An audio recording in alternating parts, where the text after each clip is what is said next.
আপোনালোকৰ দ্বাৰাতো আজি প্ৰয়াত হোৱা আজি 45 দিন অতিক্ৰম কৰিলে আপুনি আচলতে একত্ৰিত হ'বলগীয়া সাহায্য দাবী কৰিছে বা কি বিচাৰিব কেনেধৰণৰ অসুবিধা পাইছে কথাখিনি জনাব। হয়, আজি পুৰা 45 দিন হৈ গ'ল।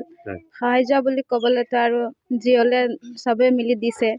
এতিয়া দোকানো যি আধৰুৱা হৈ আছে, মই আহ্বান জনাম যে সবে মিলি এই দোকানটো পূৰ কৰি দিয়ে।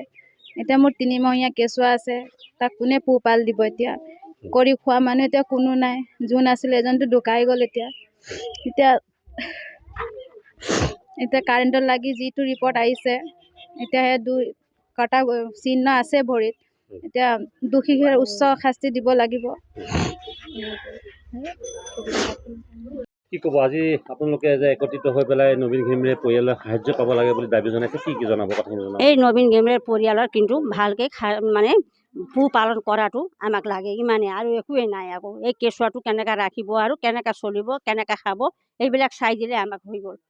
আমাকতো একো দিব নালাগে। আৰু এই দোকানটো আধা মৰা হৈ আছে, এই দোকানটোৱে এতিয়া কি কৰি পেলাই বনাই দিয়ে নে নিদিয়ে নে, কেনেকৈ খাব আৰু নাতিনীটো।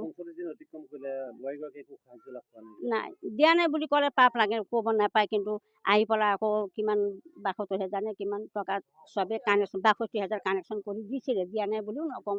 তেতিয়াহে কাজ কৰিবলৈ পাইছে। আকৌ সেইটো নোহোৱা কথা নকওঁ, কিন্তু আকৌ হোৱা কথাই ক'ম। যিটো দেখিছোঁ সেইটোতো ক'বই লাগে। মইতো মৰা দিনৰ পৰা ইয়াতে আছোঁ বুলি ক'লেও হ'ব। আকৌ আজি 45 দিন গৈছে, মই ইয়াতে লাগিয়ে আছোঁ। আৰু কোনে চাব নহ'লে, চোৱা মানুহটো নাই তাত।